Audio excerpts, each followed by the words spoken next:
Welcome to OTN's Women's Sports Update. I'm Jocelyn Mejia, and beside the desk with me today, Jason Cespedes, and today we're going to be talking SU Field Hockey. SU Field Hockey recently just went on the road for two big California games, Stanford and Cal, but their game against Stanford ended up in a 2-1 win. They had a really nice start with 5 minutes in the game, scoring their first goal, and basically this consistency is what won them the game. But as far as Cal, it was a different story. Yeah, it wasn't all sunshine and rainbows over in California. They lost 1-0 at Cal, and the big frustrating part for SU was that they outshot Cal 17-6. So it wasn't a story of whether they were getting the shots, it was the quality of the shots that they were taking. The goalkeeper for Cal also looked really good. She was on fire the entire game, and the big thing was Cal was getting the rebound that Syracuse was just not getting to. So in the build-up, Cal's half-field press showed that there was some outlets for them to get forward on the field, and when we did beat them, they were able to get onto the field and get a goal, but not always. So those turnovers really fed Cal the entire game and the counters, which led to Syracuse losing. And onto another game in UNC back in the East Coast, Syracuse did a lot better. The first half against the Tar Heels, they had a 3-1 win, 3-1 at halftime. However, they didn't look quite the same in the second half, Jocelyn. What happened? I think in the second half, they overall lost their domino effect. I mean, in the beginning, it was the 3 goals with Like Lee Hongers, Maddie Haddon, and Kempen, and they were riding off of that. But I think going into the second half, they lost it. And it also came down to Chapel Hill's scores compared to ours. I think that when you're shooting the ball and Chapel Hill's shooting it 22 times and Syracuse shot it 11 times, it comes down to how much we're actually trying to get it into the goal. But as far as players, Kempen had an amazing game with 1 point and assist and then 1 point and a corner penalty. So how do you think she's been playing and executing this past season? Well, she's been great the entire season. Bovon Kempen has a team-high 19 goals, 14 games, and 4 game winners in those games. She's 5 for 6 on the strokes, and she's always on defense. She's a great center back for SU, and she really leads those deflections.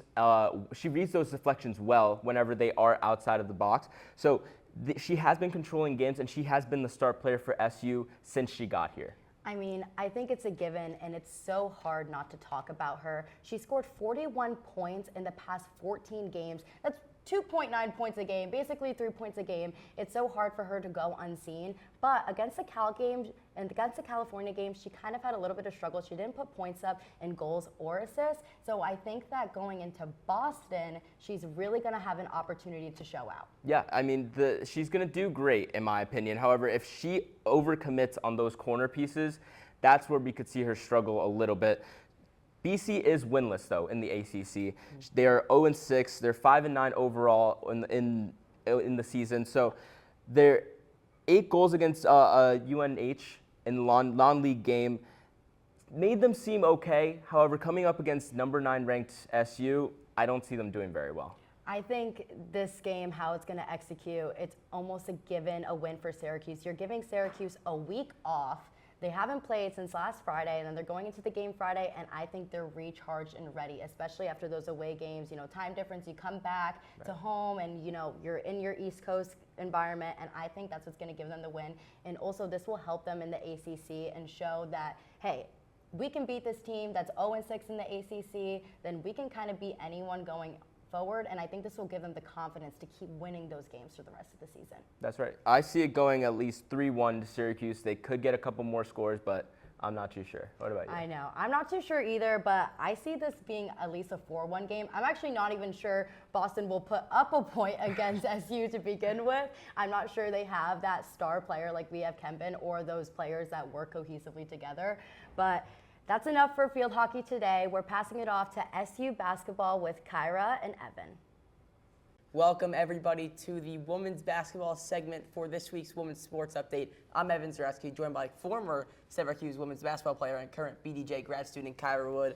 Before we get into this upcoming season, let's talk about last season. Syracuse went 12-18 in conference, 12-18 overall. They went 6-12 in conference play. Some could say an underwhelming season. Some could say they got to where they wanted to be. I mean, there's no one else better to talk about it than with you. So As a former player, what was your perspective on the last season? I think you said it right. I think it was an underwhelming season, but I think it was a season of adjustments. I think the season before we had the third-time NCAA leading scorer, Deasia Fair, and I think kind of transitioning from that is a big adjustment, a big step for us. And I think we were trying to find that one go-to player, and I think the key to even this season will be that it can't be one player. I think they're going to lean on a lot of their transfers, a lot of their returners. Sophie Burrows, one of them. I think they're going to have to play team basketball to get the success that Coach Jack wants, and I think that they can get with the transfers that they have this season. And we'll get to the transfers in a bit, but let's talk about the main key pieces that this team lost last season. You lost Georgia Woolley, who really was dominant. She led the team in points per game with 16 last season, but arguably what I would say is the biggest thing that was lost on this team was the size in the paint. You lost Isabel Varejao, who averaged 5 rebounds per game, led the team in blocks, and of course yourself, who led the team in rebounds. So the question is, how are they going to be able to bounce back off that, losing all those big women in the paint? And we'll get to those with the transfers. They did pick up a lot of key people to help them out in that situation. Mm-hmm. But you mentioned briefly Sophie Burrows before. I want to talk about her. She was second on the team in points per game with 12. But really, the thing about Sophie is that she can do it all. She had 5 rebounds per game and 44 steals last season. And I think that Sophie is really going to have one of the main roles on this team. But Syracuse also went out and got a transfer from Texas, Layla Filia, who only averaged 6 points a game for Texas last season. But I think I would look at this rather as her taking the scoring away as more of a compliment to Sophie. I think they're going to work very well together because one of the biggest issues for Syracuse last year was their scoring. They were in the middle of the bottom of the pack of the ACC in points scored per game, or total points. They were ranked 13th. As I said, 6-12 in conference play and no ranked wins. So the question is, how does the offense and the point scoring really get over that hump for this season? Like I said, I think it's definitely a team sport. I think we cannot rely just on Sophie. We have Layla, we have Dominique Darius from USC, we have, they call her Big O from Auburn. We have some of these pieces that we kind of have to rely on each individually to get the team success that they're wanting. Sophie Burrows, she was on a successful and an unsuccessful season. She was on the team, didn't play as big of a role, but on the team with Deasia Fair, she had the successful season with them, going to the NCAA tournament, going to this round of 32, losing to Arizona. I was there, I should remember. But losing the second round of the NCAA tournament, and then this last season, like you said, 12-18, not the best season on our half.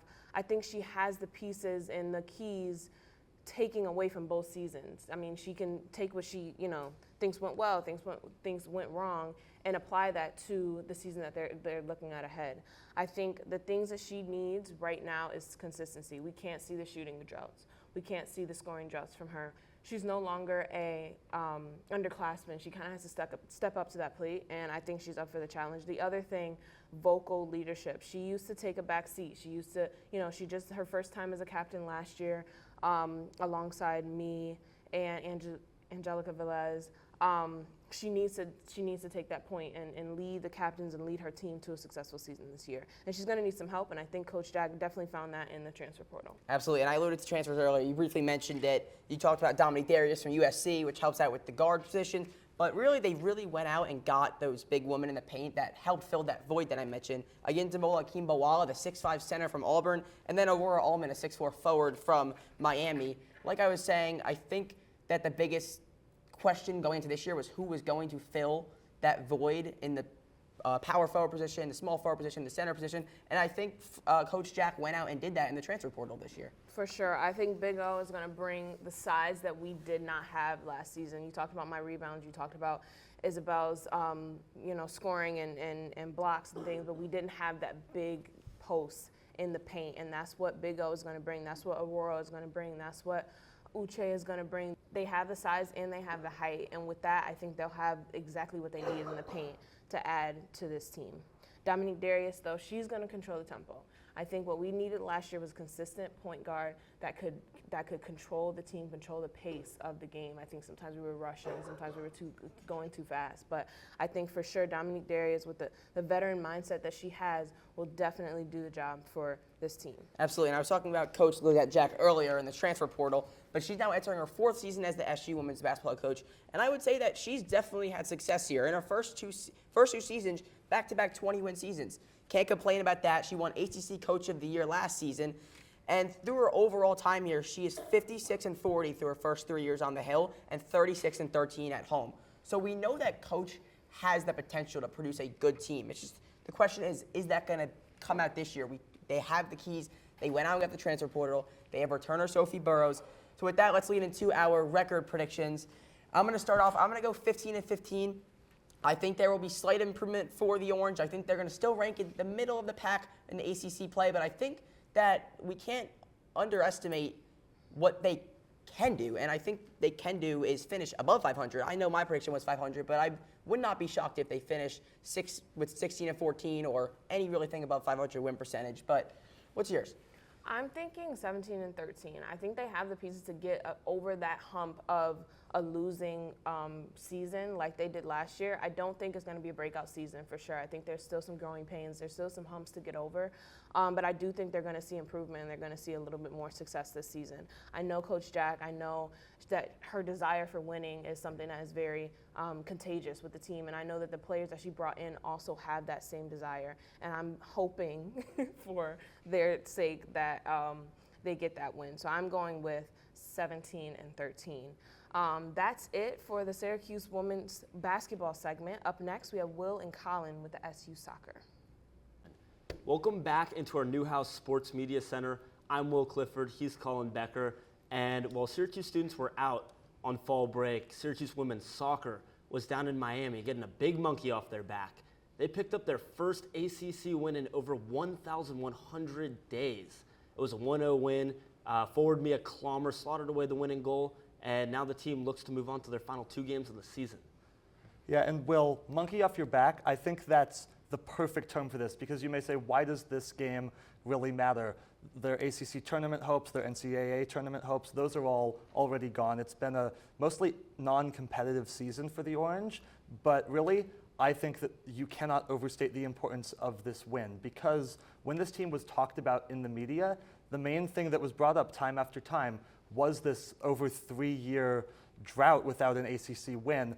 Now that's behind them, because it really became a burden on the team, something that head coach Nikki Thrasher-Adams had to answer for, something that all the players had to answer for. And after the win, many players talked about how their main emotion was relief. And I think that's because now they don't have to answer for that anymore. They don't have to look to the past. They can now focus on the future of this program. Yeah, and I mean, Nikki Thrasher-Adams has only won 4 ACC conference games in her 7-year tenure here at Syracuse. So to say it's been a little disappointing since she came here from Rice would be a slight understatement, but the team could use this as a spot to kind of turn around. I mean, their last win in the ACC was also against Miami, and only one of those wins was not against Miami, actually. It was Wake Forest of the 4. Yeah, Miami has kind of been the punching bag for Syracuse. Their last road win before this one in Miami, also in Miami back in 2020, also the last clean sheet that Syracuse recorded, which brings me to Shea Vanderbosch, Will, because to me, she is the MVP of this team. The Syracuse goalie, a senior, now holds the all-time saves record for the program, and you could maybe say, well, she's faced so many more shots because the defense has really struggled, but she has saved them. She's what has kept them in these games, all of the ones that they've been competitive in. Yeah, for sure. I mean, she has the most saves in Syracuse women's soccer history, and that doesn't just happen by accident.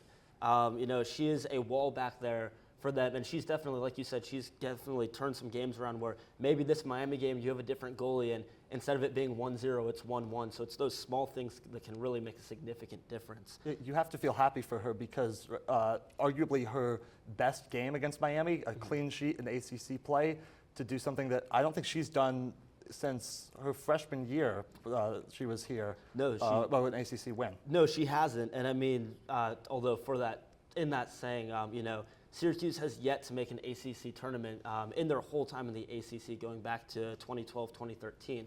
So even though Shea Vanderbosch has been putting up some monster numbers, there really hasn't been much to come for them. Yeah, and I think the biggest thing there is the offense. They haven't been able to put the ball in the goal. They're averaging less than half a goal per game in ACC play this year, Will.